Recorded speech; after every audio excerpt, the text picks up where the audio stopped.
Alhamdulillah. Wassalatu wassalam ala Rasulillah wa ala alihi wa sahbihi ajmain. Amma ba'd.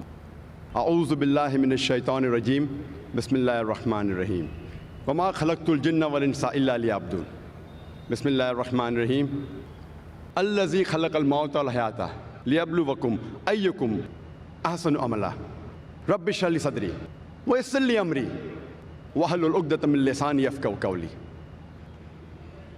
The honorable scholars, speakers, the respected guests, my respected elders, my dear brothers and sisters, and the millions of viewers who are watching this program live on Peace TV. I welcome all of you with the Islamic greetings. Assalamu alaikum wa rahmatullahi wa barakatuh.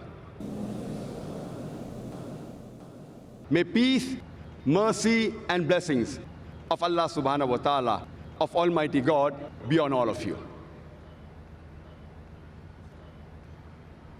The topic of this last lecture, of the last session, of the last day of the 10-day International Islamic Conference, Peace, the Solution for Humanity, is what is the purpose of our life?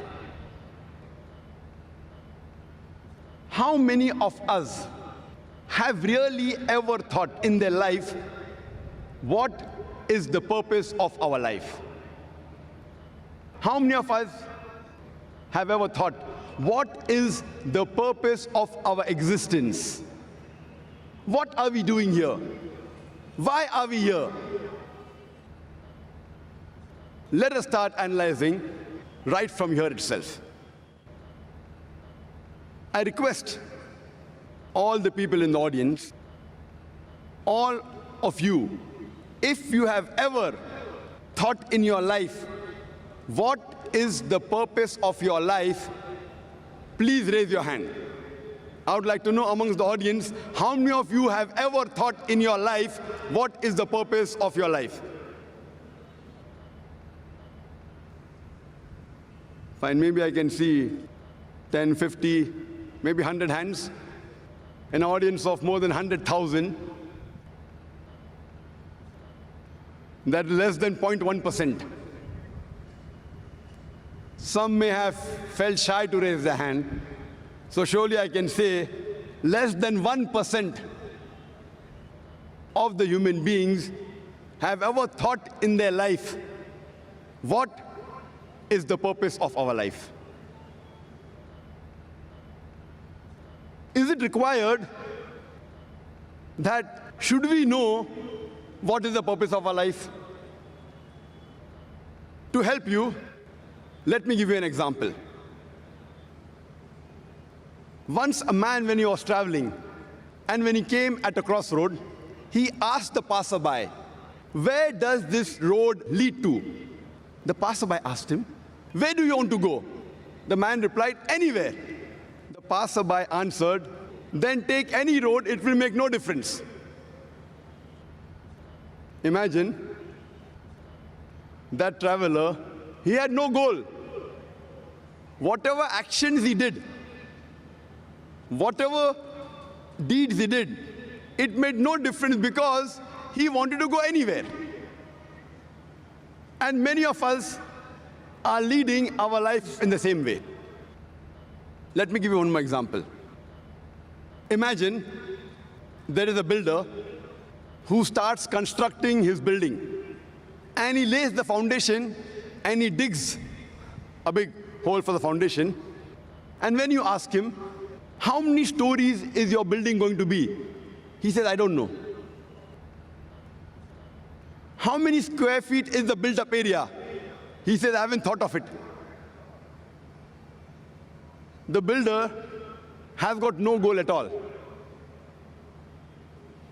Once there was a man who told his neighbor, "Your dog always chases vehicles and cars. I wonder, will your dog ever catch up with any car?" The neighbor replied, "I don't wonder whether he'll catch up or not. I wonder if my dog catches up with the car, what will he do? The man who asked him, will the dog ever catch up with the car? He's short-sighted. The neighbor who was the owner of the dog, he was far-sighted. Even if he caught up with the car, what will he do? What is the purpose of his goal? And unfortunately, many of us, we are leading our lives same fashion, just like the dogs. You know, people do graduation, and you ask them, why are you doing graduation? And they don't know the reason. Just because they want to be a graduate. What will you do after you finish your graduation? I haven't thought of it yet. Most of us are leading our lives like the traveler or like the dog who's chasing cars, absolutely without a purpose. Many of us, we copy goals of others without scrutinizing it. When we ask a student, why are you doing commerce? So he will reply, because my friend is doing commerce.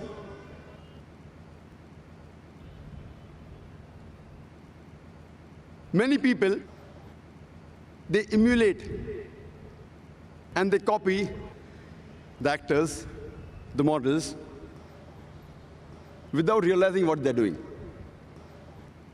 Once a person comes from the village to Bombay to become a millionaire. And when the question was asked to him, why have you come to Bombay? So he gives a reply that I have seen Amitabh Bachchan in the Hindi movie. He's a pauper, he comes to Bombay and he becomes a multi-millionaire overnight. That is the reason we find many people coming from outside Bombay and they're settling in Bombay to become a multi-millionaire overnight. And that is the reason you find that the slums in Bombay are increasing. Many times we see actors and models, they are brand ambassadors and they endorse certain products. There was a person who purchased a new car, Hyundai i10. And when the question was asked, why have you chosen this particular car, Hyundai i10? So he says, my favorite actor, Shah Rukh Khan, he owns Hyundai i10. I doubt whether Shah Rukh Khan ever sat in Hyundai i10 except in the advertisement. He may be owning a Mercedes or a BMW or somewhat similar. I doubt whether he owns an i10. You know, Shah Rukh Khan endorsed the watch Tag Heuer. He's a brand ambassador of the watch Tag Heuer. And we find many of his fans buying Tag Heuer. I wonder what has Tag Heuer got to do with the acting of Shah Rukh Khan? Has that watch, has that wristwatch ever helped him in acting? I doubt whether he wore Tag Heuer before he became a famous actor also. So these are the various ways the media promotes products. And unfortunately, we blindly follow goals of other people without realizing what we are doing. Imagine there's an industrialist who buys a textile factory. And when asked, why have you bought the textile factory? He tells us that I've come to know that there is good profit in textile business. Then you ask the next question. Do you have a feasibility report? He says, no. Have you hired someone to take care of your business? Have you hired a CEO, chief executive officer? He says, no. What is the percentage of profit you will make? He says, I don't know. Where will you buy the raw materials for? He says, I haven't thought of it. Where will you sell your textile? He says, I don't know. Do you think that businessman will make profit in the textile industry? Imagine there's a person who has a goal. He wants to become the best scientist of the world. What does he do? He does a survey of all the scientists from the first human being, Adam, peace be upon him, till today. And after doing a survey, he comes to know the best scientist of human history was Isaac Newton. And his survey was correct. After that, what does he do? To become like Isaac Newton, he starts growing long hair, curly hair like Isaac Newton. He wears shoes like Isaac Newton. He wears clothes like Isaac Newton. Do you think he will become a successful scientist? Such people have a goal, but the planning is wrong. They have a planning. They did a survey of the scientists, but the planning is wrong.